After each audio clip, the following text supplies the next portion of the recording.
Assalamualaikum warahmatullahi wabarakatuh. Bagaimana kabarnya kakak hari ini? Alhamdulillah, luar biasa, tetap semangat, Allahu Akbar. Alhamdulillah, hari ini kita bertemu kembali dalam pelajaran tematik.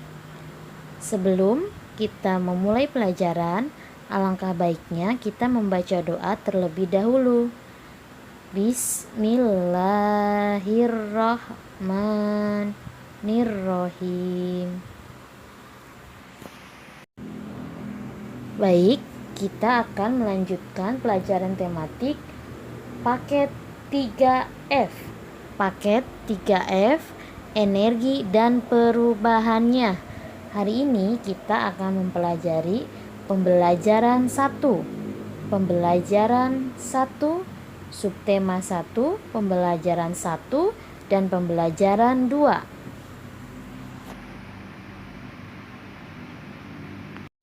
Baik, kakak buka halaman 3. Halaman 3 yaitu pembelajaran 1. Ayo membaca.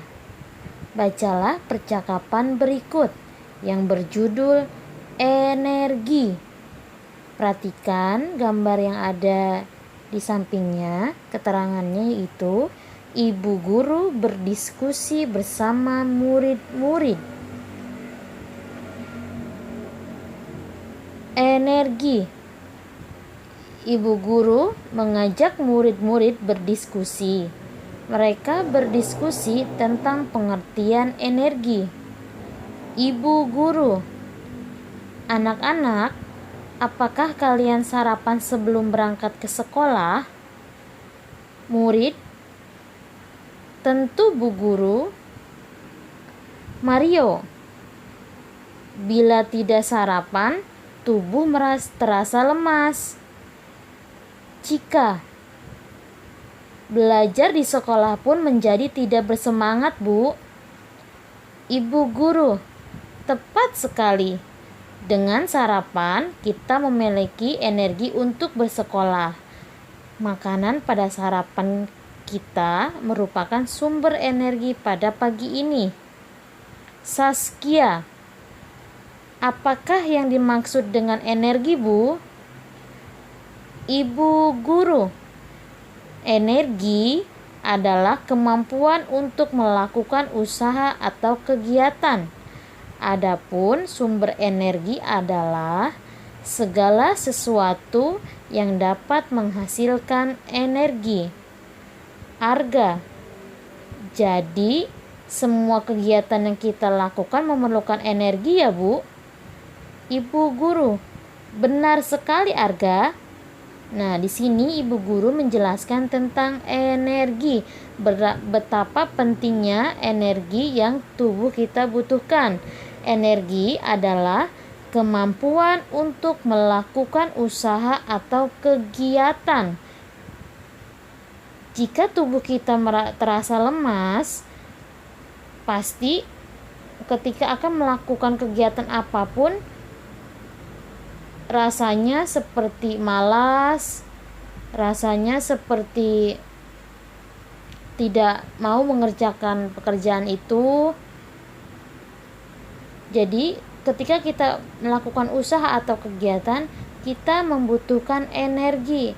Nah, sumber energi yang kita butuhkan itu berasal dari makanan, minuman.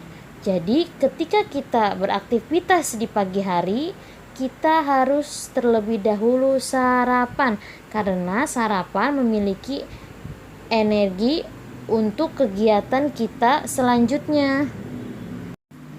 Selanjutnya, kakak buka halaman 4. Halaman 4. Ayo belajar. Ada macam-macam energi di sekitar kita. Energi dihasilkan oleh sumber energi. Ayo pelajari macam-macam energi beserta sumbernya berikut ini. Yang pertama, energi listrik.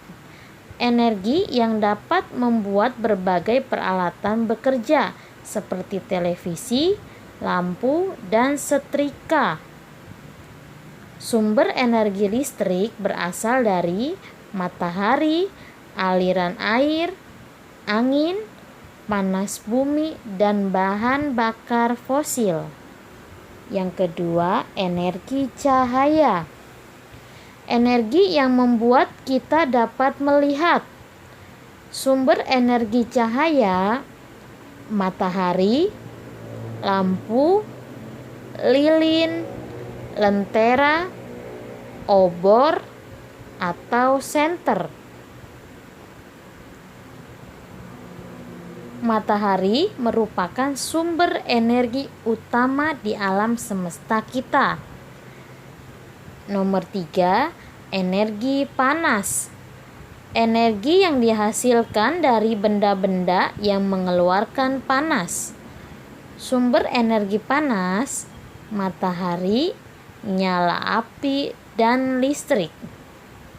Api merupakan salah satu sumber energi panas. Yang keempat, energi gerak. Energi yang dihasilkan oleh benda yang bergerak. Sumber energi gerak: aliran air dan angin.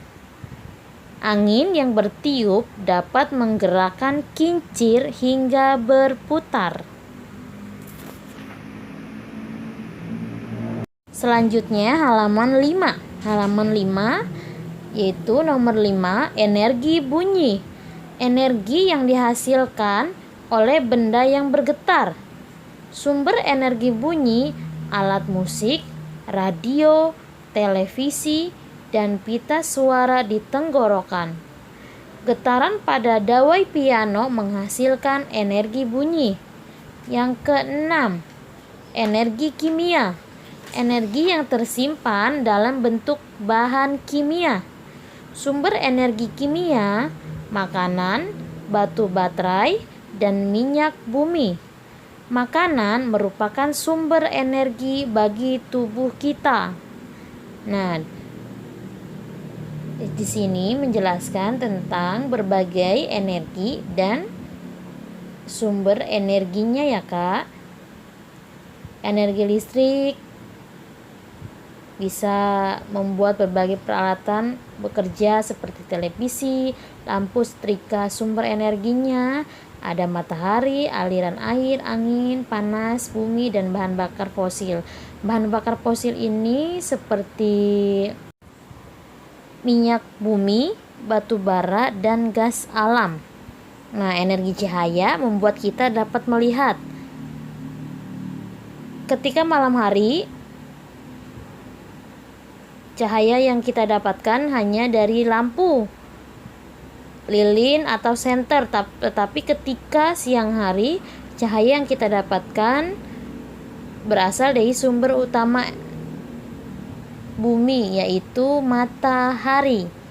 Nah, energi panas dihasilkan dari benda-benda yang mengeluarkan panas. Sumber energinya matahari, api, dan listrik. Energi gerak yang dihasilkan benda yang bergerak. Sumber energinya aliran angin, aliran air, dan angin. Energi bunyi dihasilkan dari benda yang bergetar. Sumber energinya alat musik, radio, televisi, dan pita suara di tenggorokan.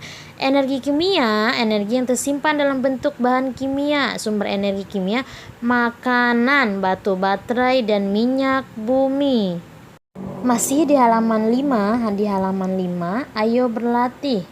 Di sini terdapat latihan. Tulis sumber energi yang tepat sesuai dengan gambar. Pilih sumber energi yang dimanfaatkan pada gambar berikut ini.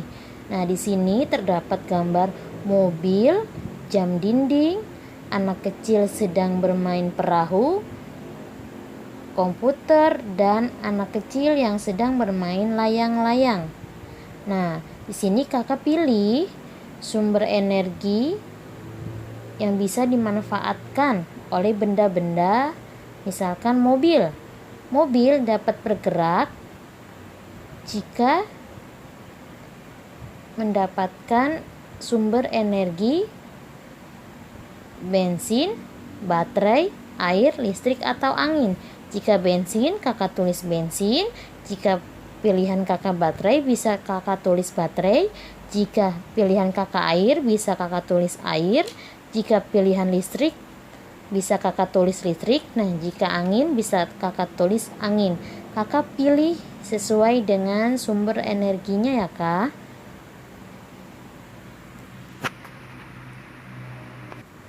Selanjutnya halaman 6. Ayo mendengarkan. Dengarkanlah gurumu membaca teks berikut. Nah, perhatikan ya kak. Matahari sebagai sumber energi terbesar di bumi. Matahari merupakan sumber energi terbesar di alam. Matahari memancarkan energi cahaya dan energi panas. Karena energi cahaya matahari, bumi menjadi terang pada siang hari. Energi cahaya matahari juga dimanfaatkan tumbuhan untuk membuat makanan melalui proses fotosintesis. Tumbuhan lalu dimakan oleh makhluk hidup lain seperti hewan dan manusia. Bayangkan jika matahari tidak bersinar, tentu tumbuhan tidak dapat membuat makanan. Selanjutnya, hewan dan manusia tidak akan mendapat makanan. Jadi, dapat dikatakan bahwa matahari merupakan sumber energi di bumi. Energi panas dari matahari menyebabkan suhu di bumi menjadi hangat, sehingga dapat dihuni oleh makhluk hidup. Energi panas dari matahari juga dimanfaatkan manusia. Nah, menguapkan air sehingga pakaian yang basah menjadi kering. Yang kedua, mengeringkan bahan makanan seperti ikan asin, padi, dan kerupuk. Yang ketiga, pembuatan garam. Yang keempat, pembangkit tenaga listrik.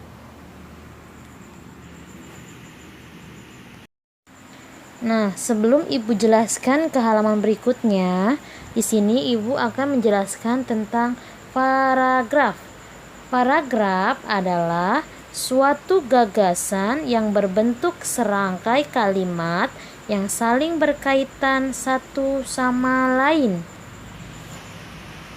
Dulu ketika kelas 2 kita belajar paragraf disebut dengan bait.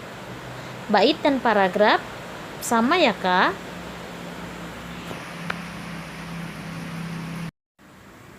Nah, kegunaan dari paragraf adalah untuk menjadi penanda dimulainya topik baru dan memisahkan gagasan-gagasan utama yang berbeda.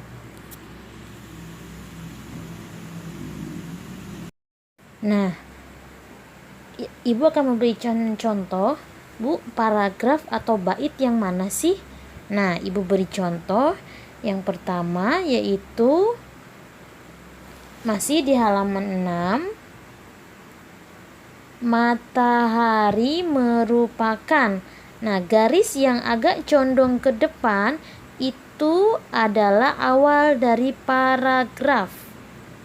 Ya, awal dari paragraf itu matahari merupakan sumber energi, dan selanjutnya sampai dengan hewan dan manusia. Nah, itu Ibu beri contoh garis biru. Awal paragraf katanya yaitu matahari yang Ibu beri garis biru, dan akhir paragraf Ibu beri garis biru yaitu di kata manusia. Nah, itu paragraf 1 atau bait pertama. Nah, sedangkan yang kedua Ibu beri garis hijau. Kata pertamanya yaitu bayangkan. Nah, kata terakhir yang Ibu beri garis hijau juga itu di bumi. Nah, itu awal dari paragraf 2 atau bait kedua.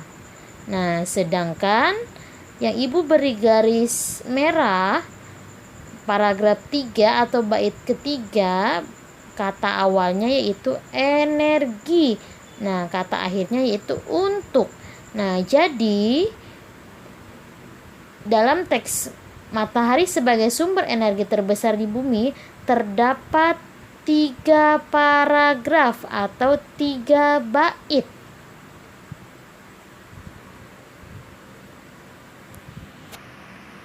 Nah, selanjutnya halaman 7. Halaman 7, ayo lakukan. Matahari memancarkan sinar yang kuat. Sinar matahari yang terpancar menghasilkan energi cahaya dan sumber energi panas. Energi cahaya matahari menerangi siang. Tanpa energi cahaya matahari, semua tampak gelap seperti pada malam hari. Bagaimana dengan energi panas matahari? Cobalah lakukan aktivitas berikut ini. Lakukan kegiatan ini. Nah, jika kakak ingin melakukan kegiatan ini di rumah, kakak harus didampingi oleh orang dewasa atau oleh orang tua. Nah, di sini ada matahari sebagai sumber energi panas. Perhatikan gambar ini.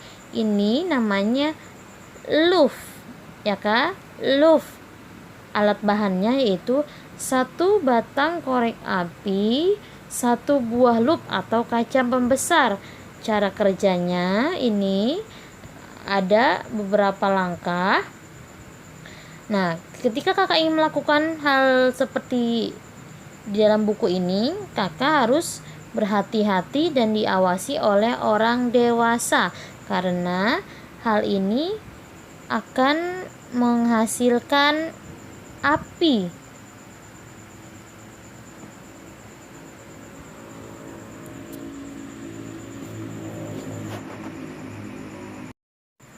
Selanjutnya halaman 8, kini ku tahu. Nah, di sini terdapat bacaan. Bagian utama lup adalah sebuah lensa cembung. Lup berfungsi untuk memperbesar citra atau tampilan benda sehingga benda-benda yang berukuran kecil menjadi tampak lebih jelas.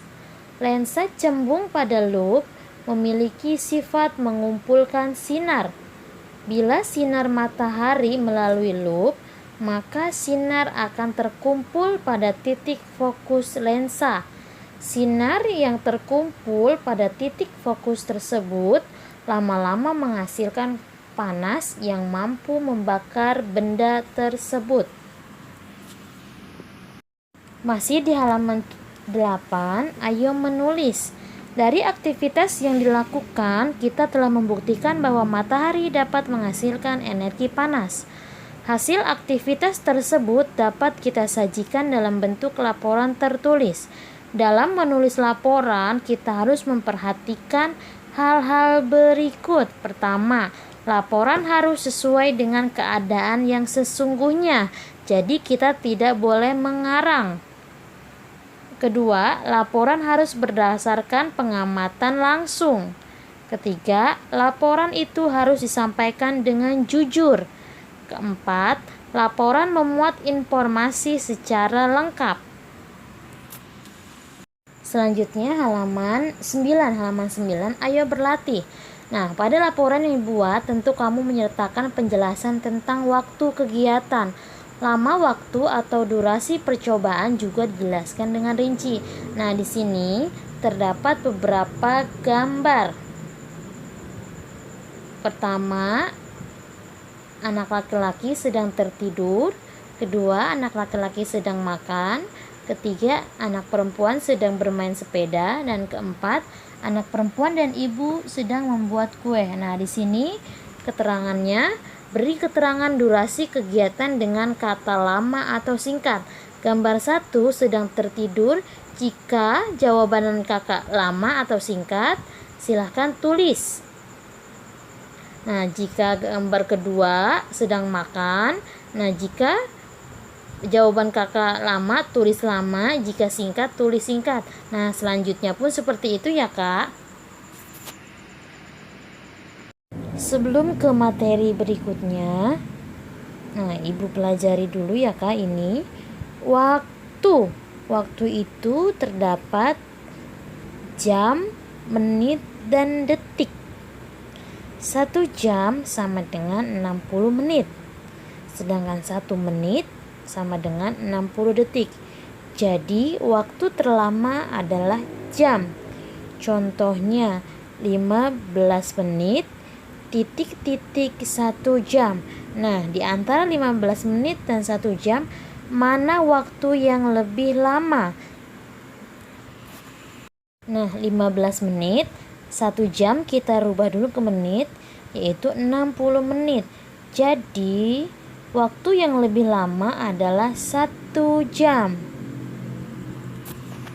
Nah, di sini tahun, bulan, minggu, hari. 1 tahun sama dengan 12 bulan. 1 bulan sama dengan 4 minggu. 1 bulan itu terdapat 30 atau 31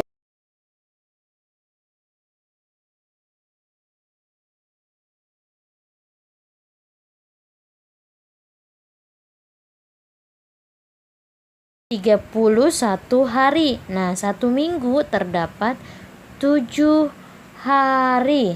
Nah, jika di dalam tugas terdapat pilihan waktu yang lebih lama, maka kita akan menyelesaikan contohnya seperti ini.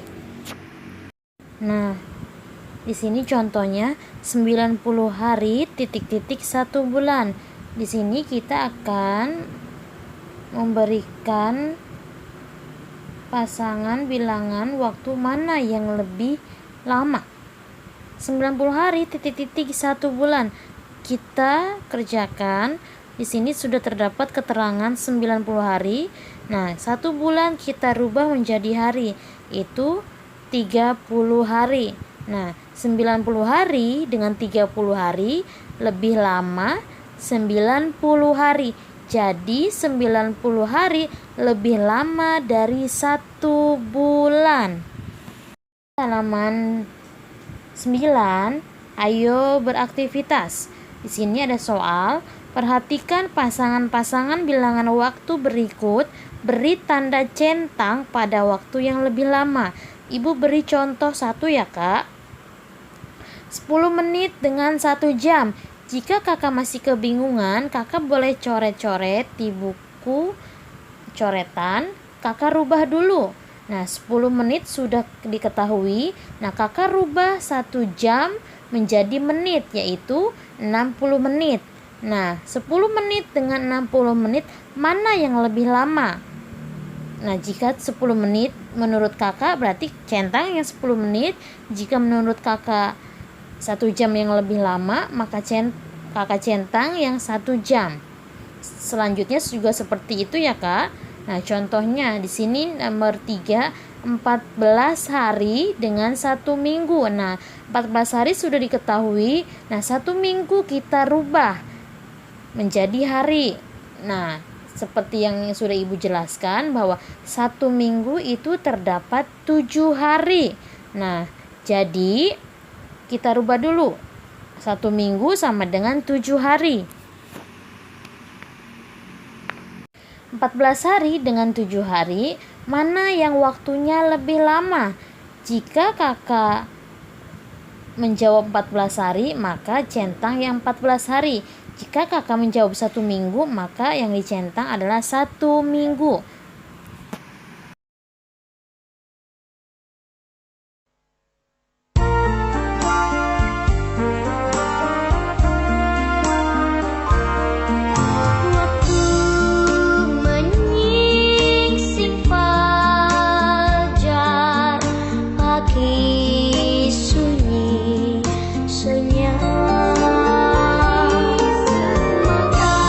Matahari bersih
Selanjutnya halaman 13. Halaman 13, kebutuhan akan air bersih. Setelah berolahraga, kita akan merasa haus. Rasa haus muncul karena saat berolahraga, suhu tubuh kita meningkat. Peningkatan suhu membuat tubuh kita menjadi panas. Tubuh pun mengeluarkan keringat agar suhu tubuh kembali normal. Keringat yang keluar membuat cairan di dalam tubuh menjadi berkurang. Kekurangan cairan di dalam tubuh membuat kita merasa haus. Rasa haus membuat kita ingin segera minum air. Kita meminum air untuk mengganti cairan yang terbuang. Air yang diperlukan oleh manusia adalah air bersih. Namun, di beberapa kota, air bersih sulit didapat. Hal ini disebabkan karena sumber air semakin banyak yang tercemar. Tercemarnya air dikarenakan sampah dan limbah yang mengotori sumber air. Selanjutnya halaman 14, makanan sebagai sumber energi. Sehabis berolahraga, kita juga seringkali merasa lapar. Kita merasa lapar karena energi tubuh kita telah terpakai. Setelah beberapa saat, kita pun memilih untuk makan. Makanan merupakan sumber energi kimia di dalam tubuh. Makanan dicerna dan diproses sehingga menghasilkan tenaga berupa kalori. Tenaga itu yang diperlukan tubuh untuk melakukan kegiatan seperti berolahraga, belajar, bermain, bahkan tidur. Nah, selanjutnya halaman 15. Makanan berperan sebagai sumber energi. Namun, makanan yang seperti apakah yang merupakan sumber energi? Makanan yang demikian adalah makanan yang mengandung zat-zat gizi seperti karbohidrat, lemak, dan protein. Contoh zat-zat gizi yang terkandung di dalam makanan adalah sebagai berikut. Nah, di sini terdapat beberapa gambar. Bahan makanan yang mengandung karbohidrat adalah beras, jagung, gandum, umbi-umbian, ubi jalar, singkong, ubi kayu, dan kentang. Nah, gambar kedua, lemak hewani, keju, susu, daging, sapi, kambing, ayam, dan bebek, serta kuning telur. Nah, lemak nabati, kelapa, kemiri, kacang-kacangan, dan buah avokat atau alpukat. Nah, gambar ketiga, protein hewani, daging, ikan, telur, susu, dan keju. Protein nabati, kacang-kacangan, tahu, dan tempe. Alhamdulillahirrabbilalamin, pembelajaran hari ini telah selesai. Mudah-mudahan dapat kakak pahami dan dapat kakak mengerti. Tetap semangat dan tetap jaga kesehatan. Wassalamualaikum warahmatullahi wabarakatuh.